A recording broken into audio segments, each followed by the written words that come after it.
Heureux les pauvres de cœur, car le royaume des cieux est à eux, dit Jésus aux foules alors qu'il proclame les béatitudes comme chemin du vrai bonheur. Nous l'entendrons et le lirons dans l'évangile de ce quatrième dimanche du temps ordinaire.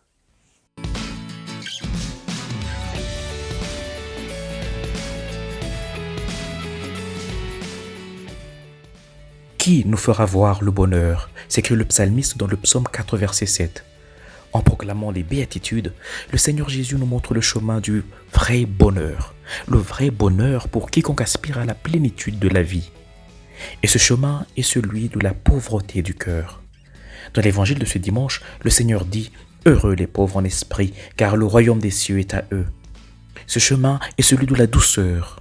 « Heureux les doux, dit-il, car ils hériteront la terre. » Et ce chemin est encore celui du pardon. Heureux les miséricordieux, car ils obtiendront miséricorde. Ce chemin est également celui de la pureté du cœur. Le Seigneur dit, heureux ceux qui ont un cœur pur, car ils verront Dieu. Ce chemin aussi, celui de la paix. Heureux les artisans de paix, car ils seront appelés fils de Dieu. Ce chemin enfin, celui de la justice et de la vérité.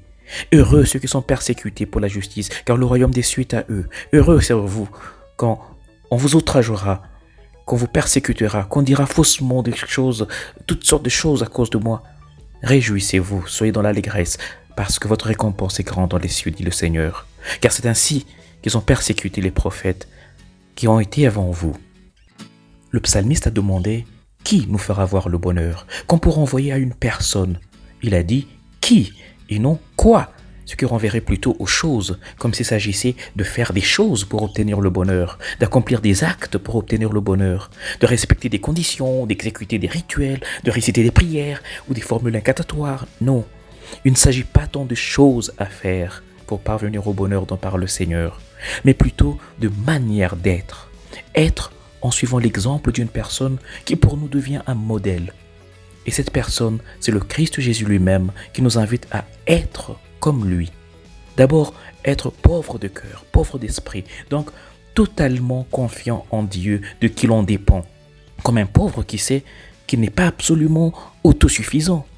Il sait qu'il a besoin de l'autre pour vivre.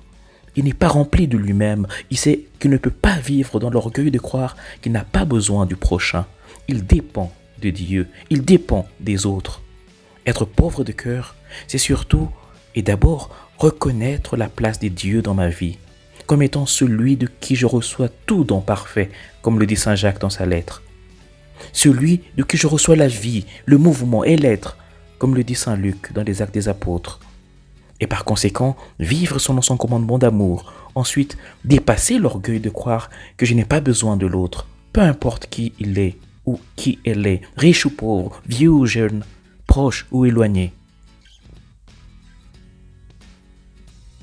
Le Seigneur a parlé de la pauvreté du cœur comme chemin vers le bonheur. La pauvreté du cœur et non pas la misère. Pauvre de cœur et non miséreux ni souffreteux. Loin de faire l'apologie de la pauvreté ou de la misère, qui demeurent d'ailleurs des fléaux à combattre, surtout que la misère peut être source de vice, comme le dit le Proverbe 30, verset 9. Pressé par la misère, je pourrais me mettre à voler et déshonorer ainsi mon Dieu. C'est pourquoi ceux qui maintiennent les autres dans la misère les tuent doublement. D'abord, de faim, en les privant ou en privant leur corps de nourriture. Ensuite, de vice, en nourrissant leurs âmes de rancœur, d'envie, de jalousie, de haine et autres maux semblables.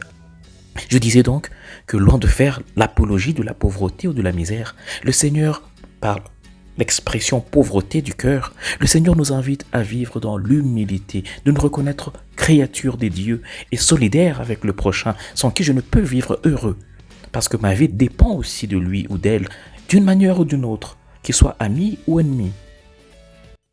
En plus d'être pauvre de cœur ou d'esprit pour parvenir au vrai bonheur, le Seigneur nous invite entre autres à être doux dans ce monde violent et rude, à être pur de cœur, c'est-à-dire cultiver l'intention droite, les préjugés favorables envers les autres et les événements, à être juste et vrai, donc honnête dans nos milieux corrompus où règnent tricherie et mensonges, chez nos politiques et parfois même dans nos églises, dans nos lieux de travail, nos écoles, nos familles ou nos milieux de vie.